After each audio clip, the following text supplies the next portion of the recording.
Hey, what's happening? Just wondering.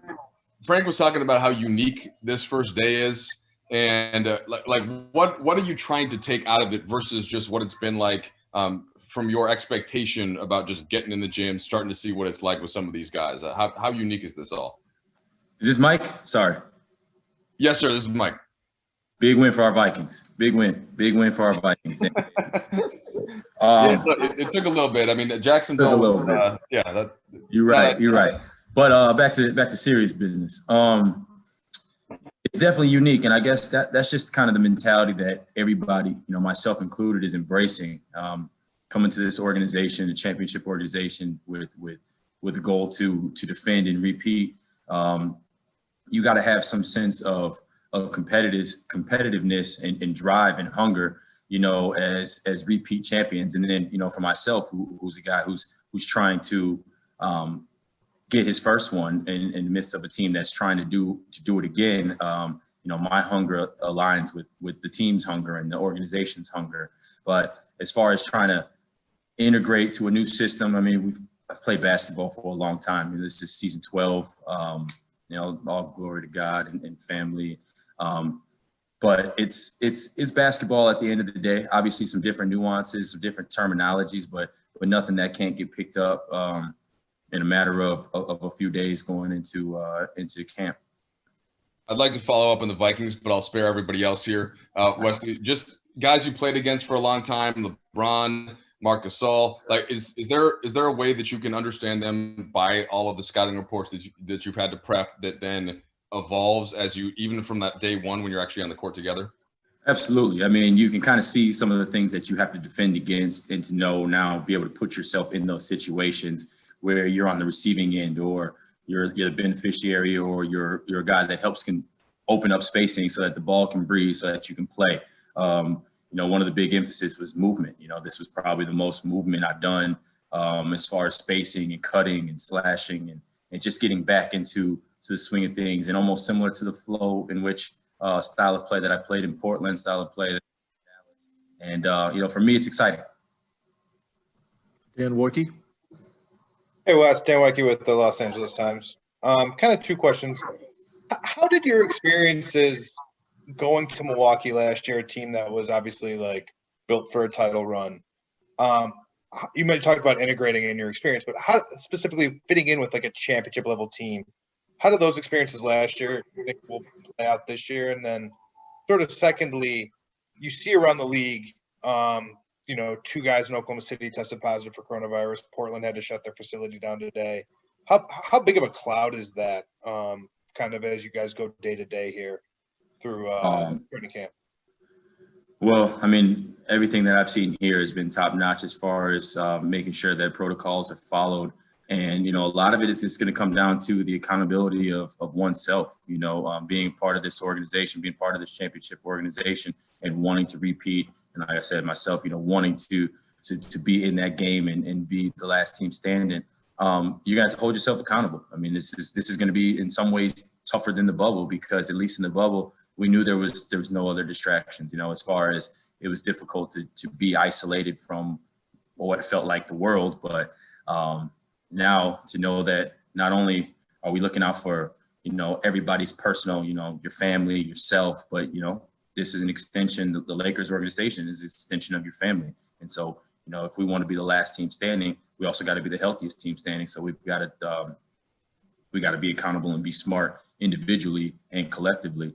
And then as far as the transition from the Milwaukee to here, obviously, I mean, the difference is this group of guys has won a championship as opposed to Milwaukee, where we were trying to get our first. And, the hunger is same, but it's also different at the same time. You have that pedigree about you, the wherewithal, having been there, having done it, and just trying to learn from it. But at the same time, knowing that basketball is basketball, and just trying to be in the right spots at the right time to make plays and be in playing basketball again. Dave? Hey, Wes.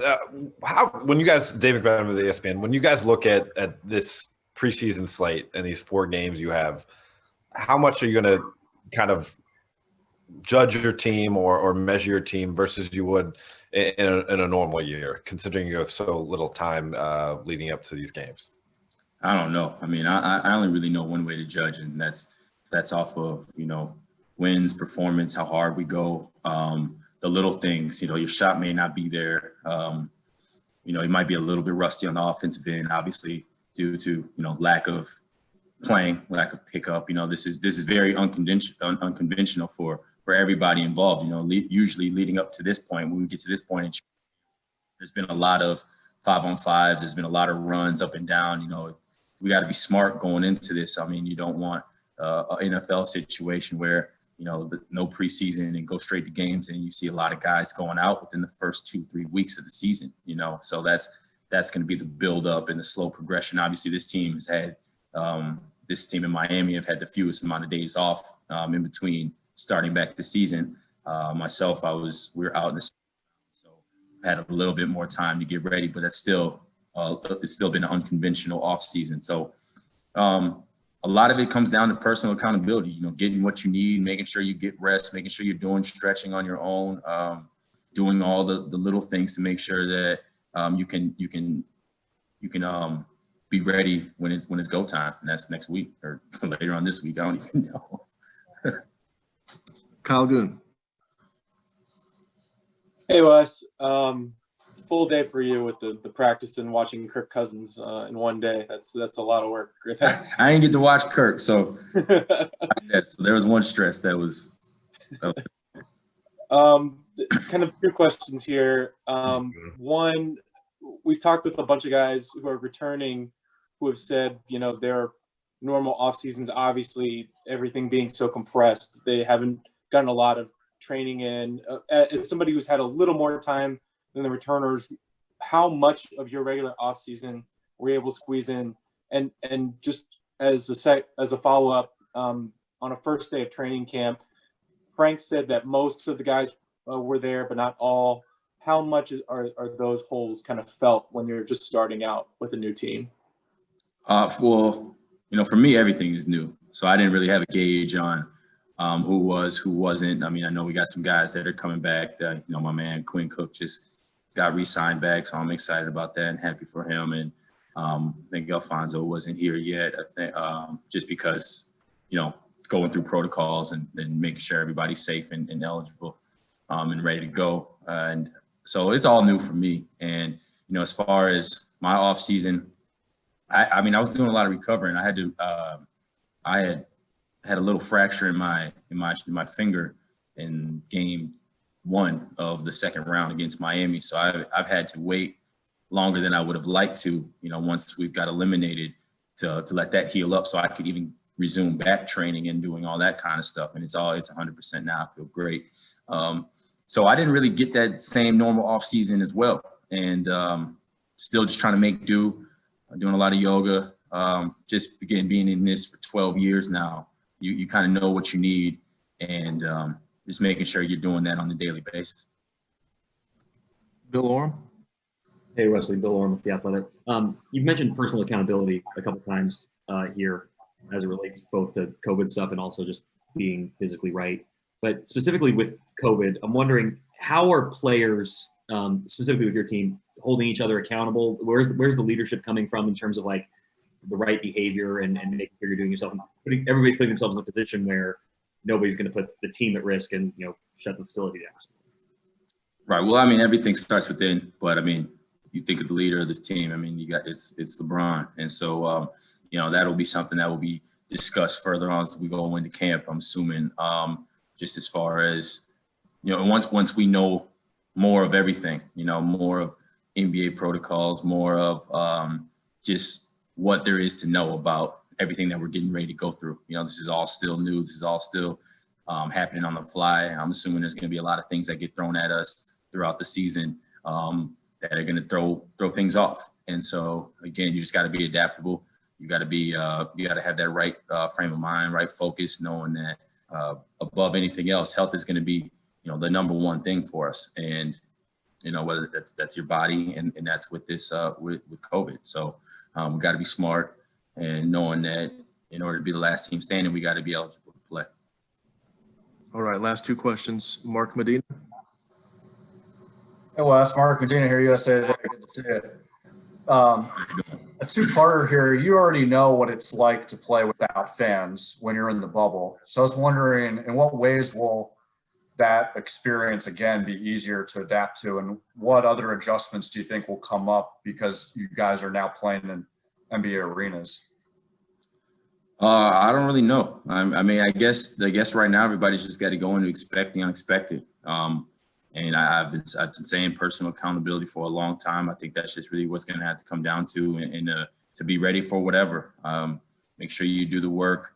Make sure you do your diligence. You know, coaches are going to provide us with scouting reports, game plans. You know, it's going to be up to us to make sure our bodies are right and taken care of, so that we can go out and execute it.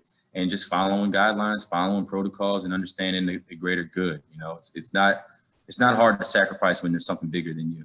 And, you know, for this organization, it's repeating. For myself, it's getting my first one, and being the last team standing, and doing it together, and being, you know, tied in together. And that's what I took away from this first day. You know, even before this first day really started, that was the feeling, and that was the draw of, you know, this organization. Is it's bigger than everybody else. Last one for you, Alan Sliwa. Hey Wes, 710 ESPN. Just curious, do you have a plan of how you're going to pace yourself as you know you go from training camp, preseason, to regular season, or is that something that is difficult to plan? You just kind of listen to your body. Just get your thoughts on that. Truthfully, I haven't even thought about that. I have not thought about that at all. So appreciate you giving me something else to think about during a time where we have no idea what anything is going to be, which way is up sometimes. You know, I trust this staff, this organization, and I think it's going to be a daily thing. It's going to be something that you're going to have to get comfortable being uncomfortable. And, you know, I think that personally myself, obviously I was not a part of this team in the bubble, but I was proud of myself for being able to get comfortable in an uncomfortable environment. And obviously the Los Angeles Lakers showed that they were elite at being uncomfortable in an uncomfortable, or being comfortable in an uncomfortable environment, which by winning the whole thing. So I'm not worried about that. Obviously every day can bring about a new challenge, and it's just a matter of making sure that you do everything in your power, because obviously there's things that you can't see coming, but everything you do in your power to make sure that you're available and ready. All set, Wes. Thank you.